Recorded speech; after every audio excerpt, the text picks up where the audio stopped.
Melanjutkan tentang perjalanan astral. Oke, untuk bisa melakukan perjalanan astral, pertama-tama yang namanya orang perjalanan itu tentu mesti ada bekal ya istilahnya. Nah, karena kita ini bicara yang melakukan perjalanan itu adalah kesadaran kita, bekalnya sudah pasti energi. Oke. Nah, energi apa? Nah, gini, kita melakukan perjalanan astral, kesadaran kita melakukan perjalanan itu berarti kita butuh niat yang kuat kan. Nah, jadi yang dibutuhkan itu adalah energi niat, kalau bahasa Inggrisnya power of will ya. Nah, di dalam bahasa lebih dikenalnya itu yang adalah energi kundalini. Jadi bioenergi sistem reproduksi yang dikenal dengan nama energi kundalini, dan bahasa awamnya adalah energi niat ya. Jadi harus kundalini sudah aktif ya. Kalau udah naik sedikit itu lebih mudah, kalau udah naik tinggi lebih mudah lagi. Jadi paling mudah itu ya kalau posisi kundalini sudah berada di belakang kepala. Kalau Anda belum pernah tahu kundalini itu apa, ya makanya saya sarankan silakan menonton dulu video saya yang menjelaskan kundalini itu apa. Ya, kalau Anda sudah pernah tahu kundalini itu apa, nah pertanyaannya Anda benar-benar bisa ngeluarin energinya enggak? Atau Anda mungkin selama ini namanya belajar kundalini tapi nggak pernah bisa pakai energinya ya. Jadi Anda harus punya energi cukup. Kundalini Anda harus sudah aktif, kalau bisa mentok di sini. Nah, sekarang energi sudah, kemudian bagaimana caranya supaya bisa keluar ya, proyeksiin keluar. Nah, ini kalau orang yang sudah pernah mengalami kejadian hampir mati ya, istilahnya near death experience ya, itu agak relatif lebih mudah karena dia udah pernah sekali mengalami. Jadi cukup kayak mengingat gimana dulu caranya ya, lakukan lagi keluar gitu ya. Walaupun yang pertama mungkin nggak sengaja, yang kedua disengajain sekarang ya.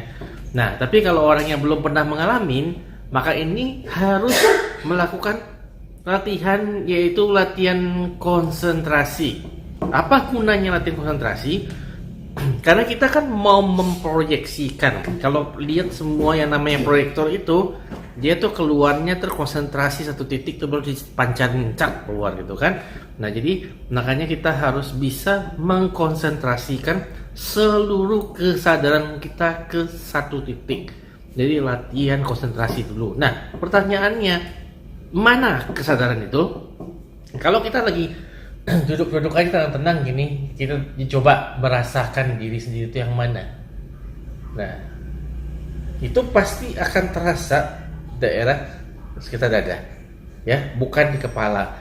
Jadi orang mengira karena kita berpikir di otak, jadi kesadaran kita di kepala. Enggak. Kesadaran kita kalau kita merasakan diri kita itu di daerah dada gitu ya. Nah, sekarang yang di dada itu dilatih, dikonsentrasikan sampai hanya tinggal di satu titik saja. Nah, kalau sudah bisa mengkonsentrasikan satu titik, itu sudah bisa digeser lalu dikeluarkan. Paling mudah keluar itu adalah lewat tengkuk ya. Nah, di pangkal leher itu keluarnya, itu paling mudah. Cuman sekarang gini, bagaimana kita bisa tahu bahwa kita sudah berhasil mengkonsentrasikan? Yaitu ketika kita sudah tidak lagi mendengar apa-apa, tidak lagi melihat apa-apa, tidak lagi merasakan apa-apa, pokoknya panca indera kita udah tidak nyambung semuanya. Itu baru benar-benar kita sudah berhasil mengkonsentrasikan kesadaran kita ke satu titik ya. Kalau belum seperti itu berarti belum berhasil. Nah, jadi kita tuh benar-benar semuanya seperti sunyi. Nah, ini diingat, orang kecenderungan melatih itu suka tutup mata, itu salah. Kalau udah tutup mata itu udah mulai ngawur ya. Mata harus dibuka sedikit. Nah, Jadi untuk memastikan bahwa panca indera itu awalnya tetap berfungsi dan betul-betul ketika berhasil konsentrasikan itu dia hilang fungsinya gitu. Jadi kayak kesadaran tuh melepaskan panca indera gitu ya. Oke. Jadi itu langkah berikutnya ya. Kemudian setelah itu baru bagaimana untuk keluarnya dan jalannya. Oke, untuk episode ini sekian dulu. Kalau Anda belum subscribe, jangan lupa Anda subscribe, dan kalau sudah subscribe jangan lupa nyalakan notifikasi yang gambar lonceng sebelah tombol subscribe. Oke, silakan kalau disukain silakan di like, komentar, share. Oke, sampai jumpa di episode selanjutnya.